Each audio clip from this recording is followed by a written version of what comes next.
ഒടുവിൽ കാലാവസ്ഥാ കേന്ദ്രം ഔദ്യോഗികമായി അറിയിച്ചു. പസഫിക് സമുദ്രത്തിൽ എൽനിനോ തുടങ്ങി IOD ന്യൂട്രലിൽ. എൽനിനോ എത്തിയതായി ഔദ്യോഗികമായി അറിയിപ്പ് വന്നിരിക്കുകയാണ്.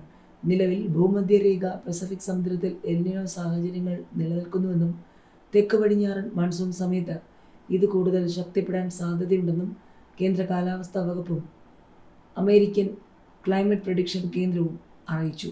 സമുദ്രോപരിതലത്തിലെ താപവർദ്ധനവിനോട് അന്തരീക്ഷം പ്രതികരിച്ചു കഴിഞ്ഞിട്ടുള്ളതിനാൽ സമുദ്ര അന്തരീക്ഷ വ്യവസ്ഥകൾ ഇപ്പോൾ എൽനിനോ സ്വഭാവം പ്രകടിപ്പിച്ചു തുടങ്ങിയെന്നും അറിയിപ്പിൽ പറയുന്നു. ജൂൺ മാസത്തോടെ പസഫിക്കിലെ താപനില എൽനിനോ പരിധിയെ മറികടന്നു.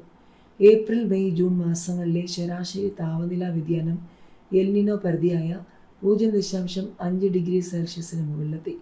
കാലവർഷ സീസണിൽ മിതമായതോ ശക്തമായതോ ആയ എൽനിനോയ്ക്ക് സാധ്യതയെന്നാണ് വിലയിരുത്തൽ. അതേസമയം ഇന്ത്യൻ ഓഷ്യൻ ഡൈപോൾ നിലവിൽ ഇന്ത്യൻ മഹാസമുദ്രത്തിൽ സാധാരണ സാഹചര്യമാണ് നിലനിൽക്കുന്നത്.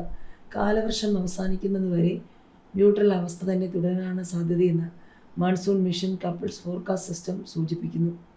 എൽനിനോ കാലാവസ്ഥാ പ്രതിഭാസത്തെ തുടർന്ന് വരും മാസങ്ങളിൽ UAEയിൽ കടുത്ത ചൂടും ഈർപ്പവും അനുഭവപ്പെടുമെന്ന് ദേശീയ കാലാവസ്ഥാ കേന്ദ്രം അറിയിച്ചു. ചില പ്രദേശങ്ങളിൽ ശരാശരിയേക്കാൾ കൂടുതൽ മഴ ലഭിക്കാനിടയുണ്ടെന്നും കേന്ദ്രം അറിയിച്ചു. ജൂലൈ മുതൽ നവംബർ വരെ എൽനിനോ പ്രതിഭാസം നിലനിൽക്കാൻ 98% സാധ്യതയുണ്ടെന്നാണ് വിലയിരുത്തൽ. ഉഷ്ണമേഖലാ പസഫിക് സമുദ്ര മേഖലയിലെ സമുദ്ര അന്തരീക്ഷ വ്യവസ്ഥയിൽ ഉണ്ടാകുന്ന ആനുകാലിക വ്യതിയാനങ്ങളെയാണ് എൽനിനോ എന്ന് വിളിക്കുന്നത്.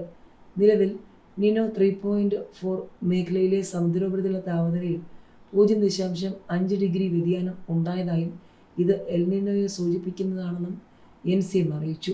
ജൂലൈ മുതൽ നവംബർ വരെയുള്ള കാലയളവിൽ രാജ്യത്തുടനീളം താപനില സാധാരണ വേനൽക്കാല ശരാശരിയേക്കാൾ ഉയരാൻ സാധ്യതയുണ്ട്. ചില പ്രദേശങ്ങളിൽ അപ്രതീക്ഷിതമായ ശക്തമായ മഴ ലഭിക്കാനും സാധ്യതയുണ്ടെന്നാണ് പ്രവചനം.